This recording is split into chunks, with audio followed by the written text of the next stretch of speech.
The iPhone 13 Pro was the most sold iPhone of 2022, with the Pro Max beating it out by just an inch in popularity. I've been using the 13 Pro over the last year and I love it. In fact, so much I have no desire to upgrade this time around. So will I check out the 14 for us all? Of course, but make sure to hit the subscribe button for some real world examples and to see if I eat my words on this video and keep the 14. But this iPhone 13 has kept me happier than any other phone I have ever had, ever. Let's check out why and how this phone has blended in seamlessly with my life and where some of the upcoming 14 updates will be.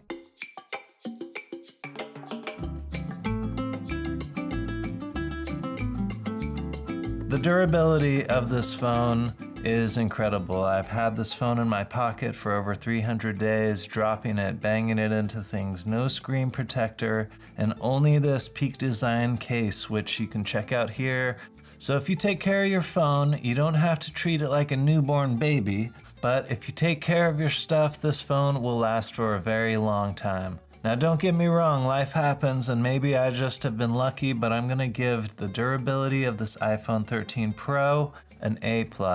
All the peripherals still work, the speakers sound great, Bluetooth, you name it, I've never had any problems with it. So being a camera person and a videographer, I really appreciate all the iPhone 13 specs on their camera. I am super confident that the capabilities of this iPhone camera can capture anything in a pinch. It does take a little bit of practice, really finding your favorite modes, making sure you know how the slow-mo and cinema mode work, but once you figure that out, it's very intuitive and it helps step up anyone's photography game. Now there are all types of different tools for different situations, but I find that 70 to 80% of the things I would like to capture day to day are just easy with this iPhone. Boom, it's documented, easy as that. You got a wide angle lens, you have a 3x77mm zoom, it's everything you need. Then all the editing, sharing, keeping track of things, the iPhone just makes all of this stuff very easy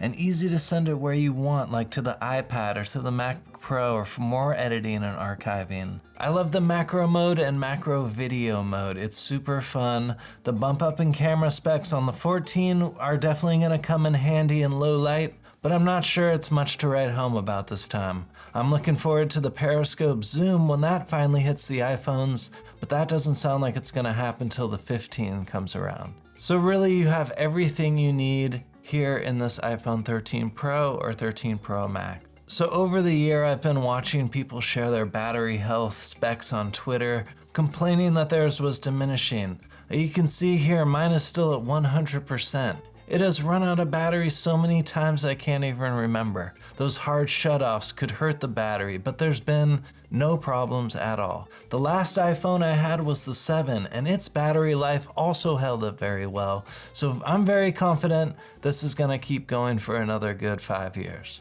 With the new iOS 16 update to be released, we will regain that ever popular battery percentage display and possibly an always on display, which I really like with the Apple Watch. But this Pro has a great battery, it will last all day on heavy use and 1.5 to 2 days when I'm just using it casually. Now this 13 Pro comes with the 5.7-inch screens. And for me, I'm a big guy, I've got a larger hand, and this actually fits perfectly. I did try out the mini, it was actually too mini for me. I love small phones and the idea of small phones, but this Pro really fit my hand the best. And it sounds like if the 14's coming up, we're gonna even see larger sizes. Everything is gonna be bumped up now. So get prepared for huge phones. If you do like small phones, definitely try and pick up those iPhone 13 minis. And I also reviewed this year's revised SE iPhone, and it is actually pretty cool. Very slim, very small, got all the basics, everything you can need. You can check out the review up there as well. This year, the Pro models for the 14 will be losing everyone's favorite notch to add some more screen visibility, but to tell you the truth, I never really got the notch drama because you stop noticing the notch or even caring really. Regarding the viewing experience of the Pro, the refresh rate could get a boost on the 14 as well, up to 50 Hertz, while this 13 is at a variable rate of 10 Hertz to 120 depending on what you're scrolling. Now, this is really something else that I've never noticed, not once. I hated running out of space on my old phone, so when I saw that this 13 Pro had up to 1 terabyte, I went for it. And it's been really the best decision about this thing. The weight hasn't bothered me that much, and after 1 year of heavy use with camera and videos, I still have 250 gigabytes left.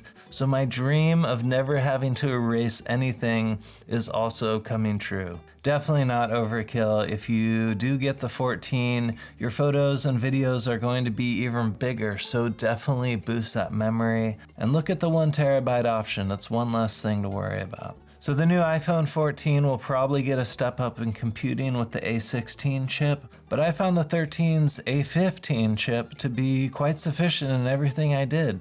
It's really mind-blowing that we have a 6-core CPU, 5-core GPU in these little small devices.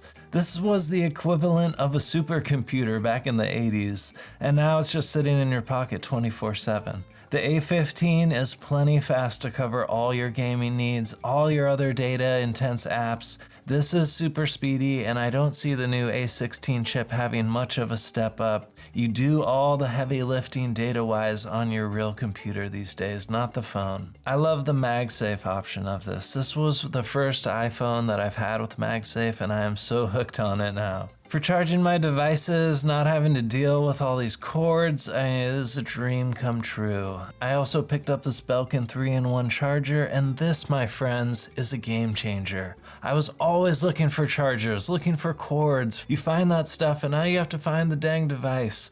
Well, with Belkin, I have one charging station for everything, and this has also trained me to always put my devices here, an easy place to find them.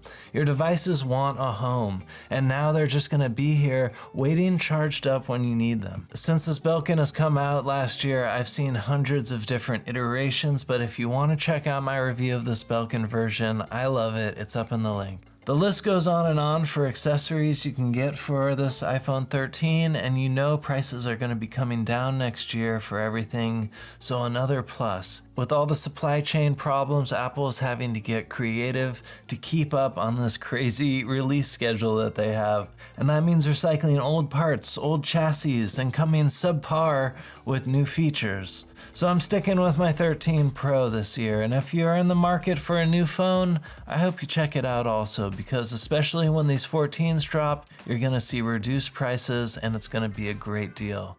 So thank you so much for watching, folks, and I hope to see you at the next one. Take care.